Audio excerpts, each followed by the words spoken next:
folks, the Filipina P here. And a lot of you guys have told me that you wish your Filipina came with an instruction manual. Because even though you might be speaking the same language, it often seems like what you hear is not what she means, and what you said is not what she heard. It sometimes feels like she's talking in code or behaving in ways that confuse you. Well, allow me to be your guide and translator as I try to help you decipher the Filipino code.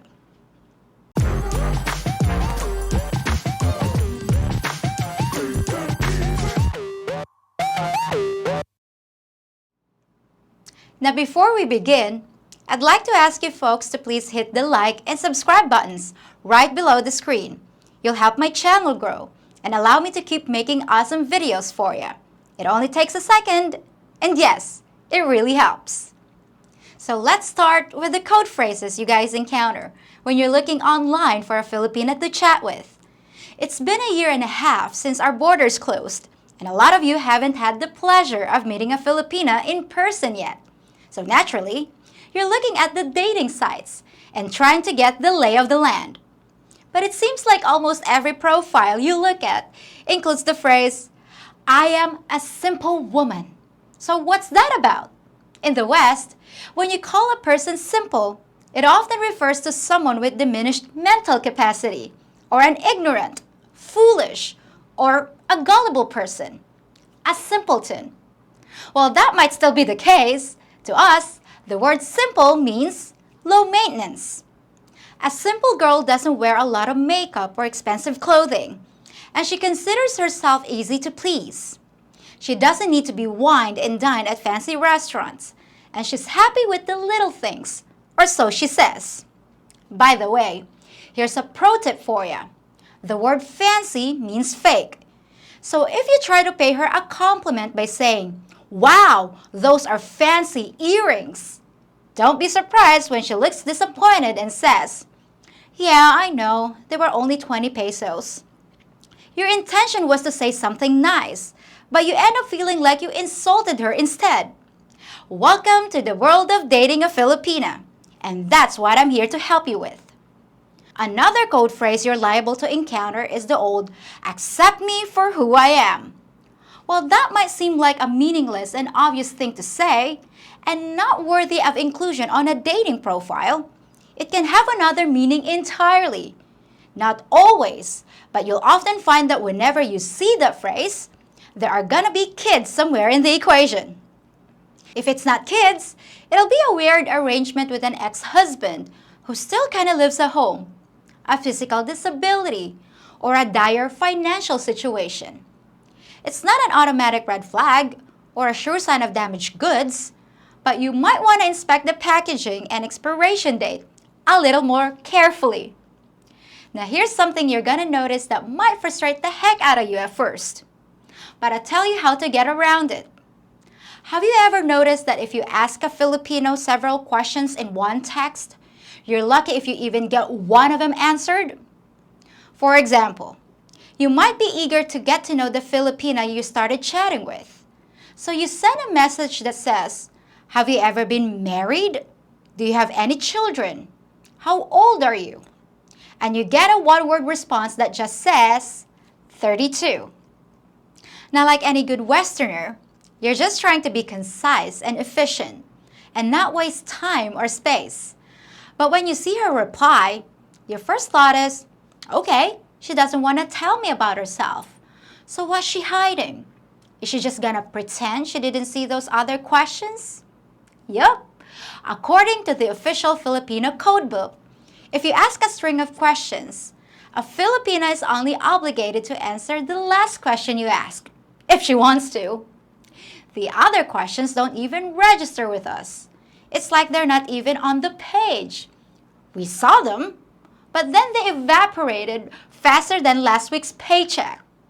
So what to do? The answer is simple. Only ask one question at a time, and don't put any wording before or after it. Just the question. If she doesn't answer it, then keep asking it like an annoying 10-year-old until she does. Now, those of you who have already been through this understand what's gonna happen next. If a Filipina likes you, even just a little. She might begin frantically texting you at a pace that would embarrass the most ambitious novelist. You'll get texts in the morning, messages in the shower, your shower, not hers, unless you're really lucky, text in the middle of the night. While you might think that's an obvious signal that things are proceeding rapidly, that's not necessarily the case. According to the Filipino codebook, that just means you're in play. You're a potential one and only. But don't be surprised when you find out she's doing the same thing with several other guys. Just like you're talking to plenty of other girls, as you should be. Now if she starts using the code phrase, "Don't forget to take your lunch," she's not telling you to physically take your lunch anywhere. She's just making sure you're eating. She's moved you up a few notches on a totem pole. And that phrase is intended to show care and concern like a girlfriend would, or a mother. Now things might be getting more serious. So let's assume you make it through the minefield of online dating and graduate to face-to-face relationships. Well, let me tell you, there's still a lot of code breaking to do. You'll notice that just about anything you ask your Filipina, the answer will be yes. Wanna go surfing together when I get there? Yes. Wanna go deep sea diving? Sure. Wanna run naked through downtown Manila? Of course. But then when the time comes, suddenly things are much more vague. While you foreigners would prefer a black or white, yes or no, honest answer to your questions, one look at the Filipino codebook will tell you that the answer to all questions is yes, even if we have absolutely no intention of doing whatever it is you asked. That's because we hate saying no. We're almost genetically incapable of saying no. We'd rather give you the wrong directions than to admit that no, we have no clue where the place you're looking for is. Frustrating? Yes. Irritating? Yes. 100% Filipino? Yes. Now, while you might think that always saying yes could get a Filipina in trouble sometimes, we know how to wiggle out of danger at the last minute. We'll tell you we don't remember saying that. We'll tell you we didn't understand what you were asking. Heck, we'll tell you anything we can think of to get you to change the subject. Now, everyone's heard about the legendary monster, the seven-headed green-eyed jealous Filipina. You summon this demon at your own peril, but some of you guys still don't know what triggers its appearance. You know the obvious stuff, like don't let your tongue hit the floor when passing a cute girl. But what about those subtle clues that most guys miss? What is it that releases her inner kraken? It's the knowledge of how cutthroat other Filipinas are, and how quickly they'll try to tempt you and snap you up, especially if your tongue really does have the ability to hit the floor. You might think you've done nothing wrong, but suddenly you find yourself in the naughty corner. I'll give you an example. Let's say you bump into your girlfriend's roommate, who says she's headed into town. Well, you're headed into town too. So it only seems logical, neighborly, and humane to offer her a ride. Already knowing about Filipinas, you even take the extra step of calling your girlfriend and asking if it's okay with her.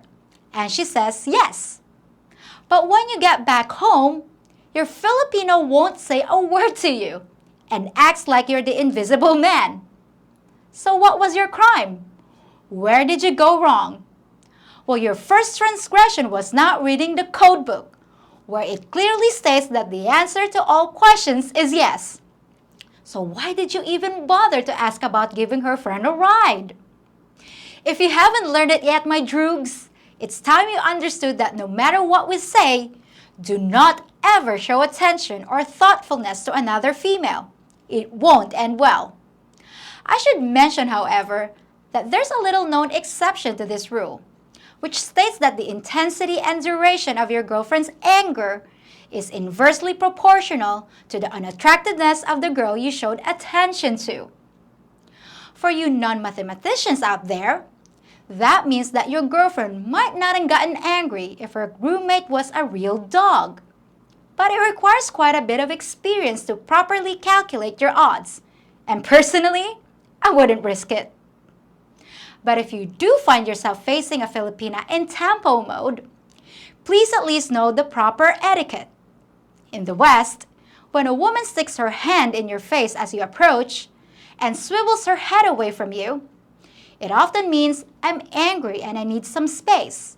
We'll talk later, once I've calmed down. But after referencing the Filipino codebook, you'll know that quietly retreating from a tampo attack is not the way to resolve the situation. You're expected to persistently beg and plead. And the longer you resist your duty to supplicate yourself, the longer the silence will be. Now for the record, I'd personally advise you to just flip the script and say something like, "Oh boy, time to hang out with my friends at the pub." But that's an advanced technique not for the faint-hearted. And since I'm here merely to decipher the codebook, I'll just stick with explaining the contents. Still thirsty for more? Well, here's a bit of code you might easily miss. Most of you foreigners generally prefer to wear shorts and t-shirt because of the climate here. And I don't blame you. It's hot as hell. But let's say you and your partner are going somewhere. And before you leave, your Filipina happens to notice an outfit in your wardrobe, pulls it out, and says, "This looks good on you." The correct response is not, "Yeah, I like that too," as you walk out the door.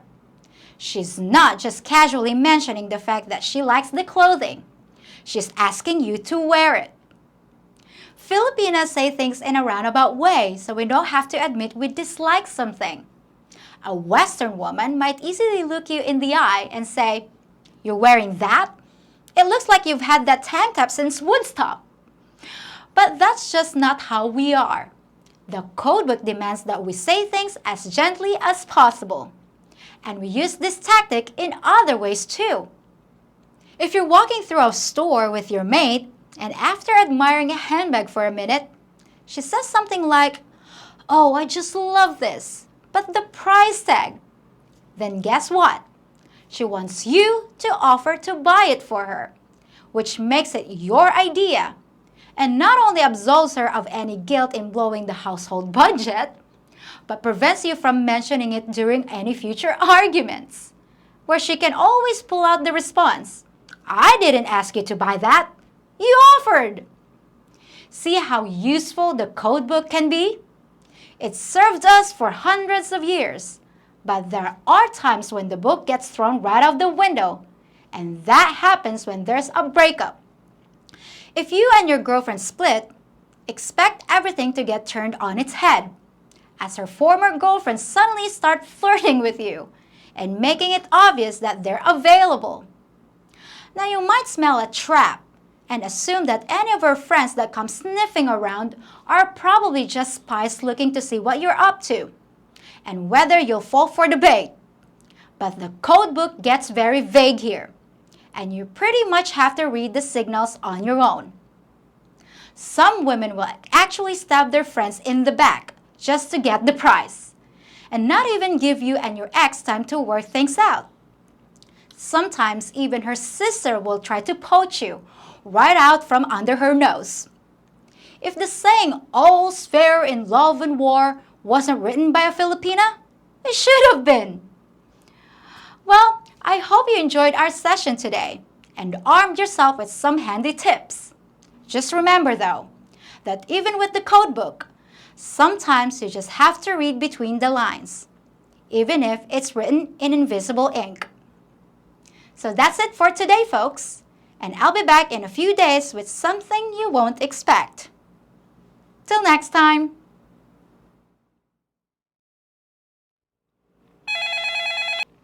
Hello? Hey hon, I'm still at work, but they offered me some extra hours if I want to stay and do inventory. Do you mind? And who else is working late with you? Just the boss and a few other people. Any females? Only one female, but don't worry, she's a real dog. She's shorter than you and fatter than you, so she passes your jealousy test. And you weren't gonna even mention her until I asked, were ya? I see what's going on. You're trying to slip one past me, huh? Well, when you get home, I just might not be here. What's that barking? I told you, hon. The only other female here is a real dog. The boss's dog. Oh, but is she cute?